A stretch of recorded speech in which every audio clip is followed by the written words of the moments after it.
नमस्कार दर्शकवृंद, मैं अतुल त्रिपाठी बीरगंज नेपाल से। आप लोगों को मैंने पहले बताया हुआ था 2 वीडियो में कि न्यूमरोलॉजी, लोसोग्रिड अंक ज्योतिष और हमारी जो वैदिक ज्योतिष है, उन दोनों का तुलनात्मक अध्ययन करते हुए हम लोग कैसे यह निकालेंगे कि जो अंक ज्योतिष में बातें आ रही है, उन बातों को हमारी कुंडली सपोर्ट करती है कि नहीं करती है। क्योंकि कभी-कभार कभी-कभार क्या ये नॉर्मल सी ये बात है कि हमारी कुंडली जो है काफ़ी विस्तृत है।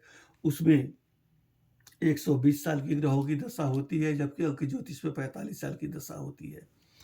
तो अतः मैंने सोचा कि मैं दोनों अंक ज्योतिष और कुंडली दोनों को कंपेयर करते हुए किसी को अगर बताया जाए कि हाँ साहब, आप इसमें प्रवेश कीजिए, आप अपना पैसा लगाइए या अपना ऑफिस खोल के दूसरों को सेवा दीजिए।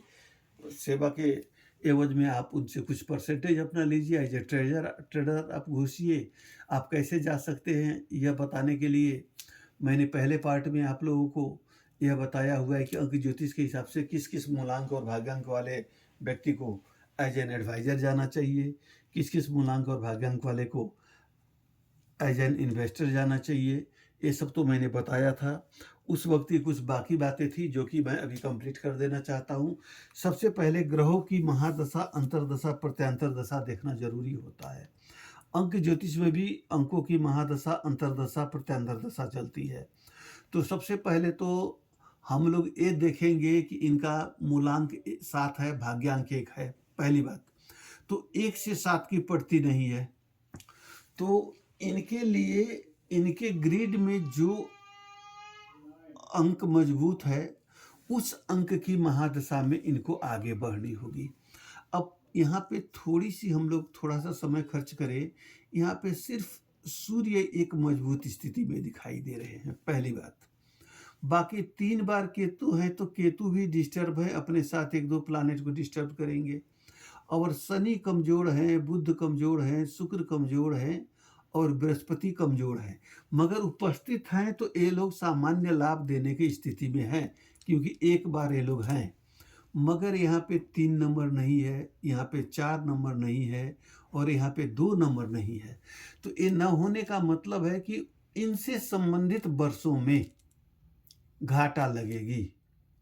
जैसे उदाहरण के लिए अभी हम बताते हैं 2026 है, तो 2026 हुआ सूर्य का साल।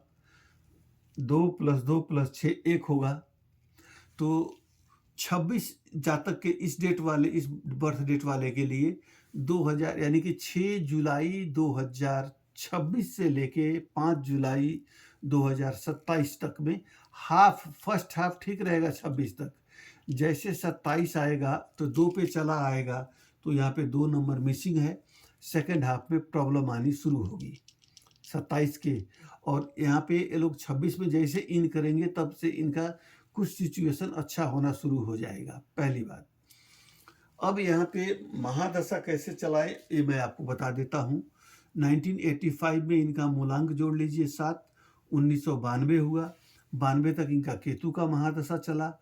उसके बाद से 2 अंक बचते हैं, 7 के बाद से 8 और 9 बचते हैं।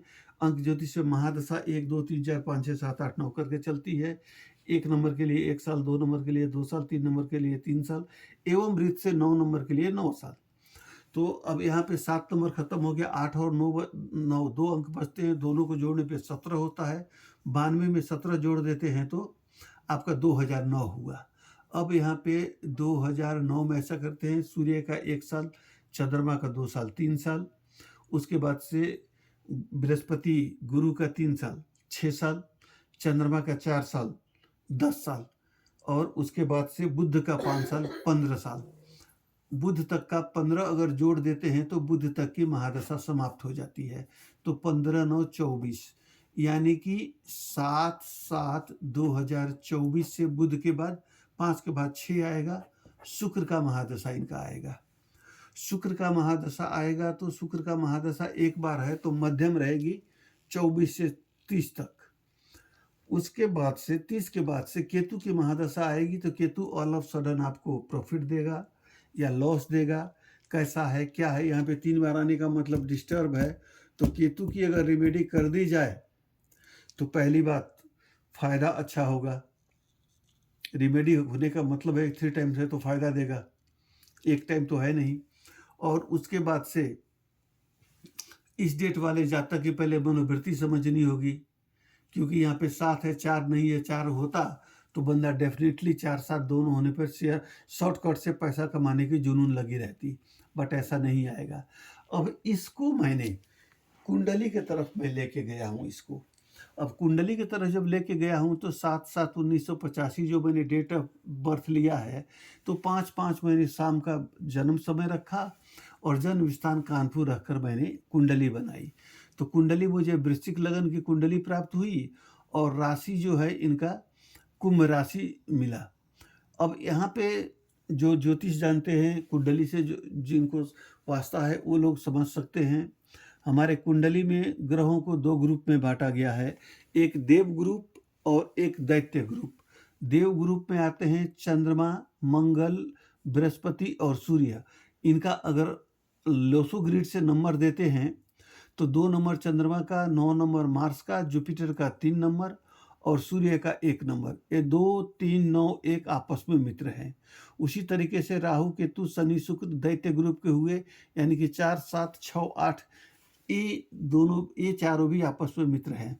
मगर एक ग्रुप की इस ग्रुप से आपसी द्वंद्व है, दुश्मनी है, क्योंकि समुद्र मंथन के टाइम में आप लोगों की कहानी मालूम होगी। अब इन दोनों को बैलेंस करने का काम जो है मरकरी बुध यानी कि 5 नंबर का है। तो बुध का जो है यहाँ पे देखिए, बुध को ब्रह्म स्थान बोला जाता है, कारण यह दोनों को बैलेंस करता है। अब हमारे अंक जो कुंडली में कहा जाए तो सूर्य को 1 नंबर दिया गया है, सही है। चंद्रमा को 4 नंबर दिया गया है। उसी इस तरह से मंगल को 8 नंबर दिया गया है, बृहस्पति को 9 नंबर दिया गया है, राहु को 4 नंबर दिया गया है, राहु को और केतु को, राहु को 4 नंबर, राहु को केतु को 7 नंबर दिया गया है, राहु को 4 कर्क राशि दिया गया है, राहु को 4 नंबर दिया गया है, चंद्रमा को 2 नंबर दिया गया है। अब इस तरीके से बनाया गया है। अब यहाँ पे इनकी कुंडली हम लोग देखते हैं तो कुंडली के स्वामी इनके मंगल होते हैं, पहली बात। उसके बाद से कर्म के स्वामी सूर्य होते हैं, दूसरी बात। धन के स्वामी बृहस्पति होते हैं, तीसरी बात। तो जहाँ धन के स्वामी बृहस्पति हों, कर्म के स्वामी मंगल हों और अचल संपत्ति के स्वामी शनि हों, तो जैसा कि मैंने आप लोगों को कुंडली में हम लोग को चलने से पहले देखना पड़ेगा दूसरा भाव, जो कि धन का भाव है, बृहस्पति है। उसके बाद से 5वां भाव जो कि प्रॉफिट लॉस और एक क्या बोलते हैं, आप कहते हैं गैम्बलिंग हाउस भी कह सकते हैं, इन सब का है।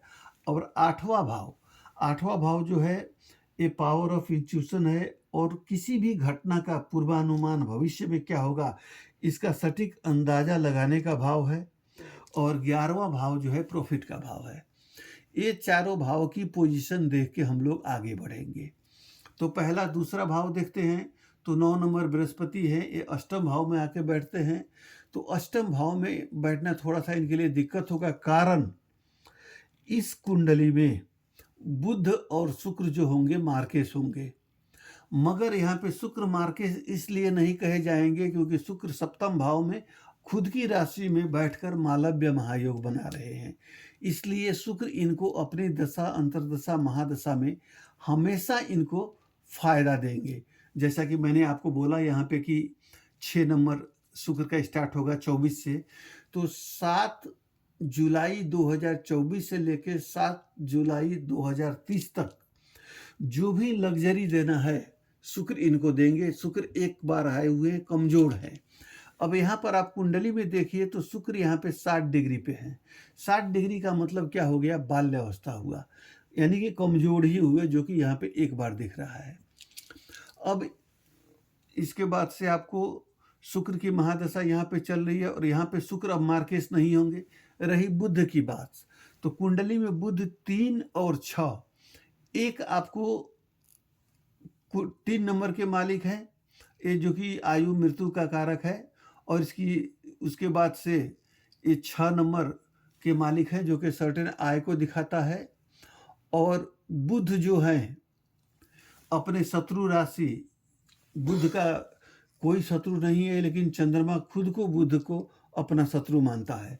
तो चंद्रमा की राशि में जाके बैठे हैं, तो यहाँ इनको स्किन रिलेटेड प्रॉब्लम या घर परिवार के किसी सदस्य को मतलब प्रॉब्लम हॉस्पिटल से होती रहेगी, दिक्कत होती रहेगी। कारण क्या है कि बुध और शुक्र दोनों मार्केस हैं, तो अपना निगेटिविटी तो इन पे नहीं देंगे, लेकिन किसी न किसी पर तो देंगे। तो यहाँ से अब देखा जाए तो जुपिटर की 5वीं दृष्टि यहाँ पे शुक्र पे पड़ रही है, तो दोनों गुरुओं की एक आपस में नहीं पड़ती है, तो इनको ज़्यादातर स्वास्थ्य संबंधी समस्या में खर्चा होगी। और यहाँ पर किसी न किसी घर परिवार के सदस्य की मतलब बीमारियों से लेके इनको परेशानी से जूझना पड़ेगा। अब ये वीडियो लगता है काफ़ी लंबा होगा, इसलिए मैं इसको अभी यहाँ समाप्त करने की आज्ञा चाहूँगा। एक बात आप लोगों को, दर्शकों को मैं ये कहूँगा, इतना आप लोग याद रखें कि अंक ज्योतिष में इनका शुक्र का महादशा स्टार्ट है।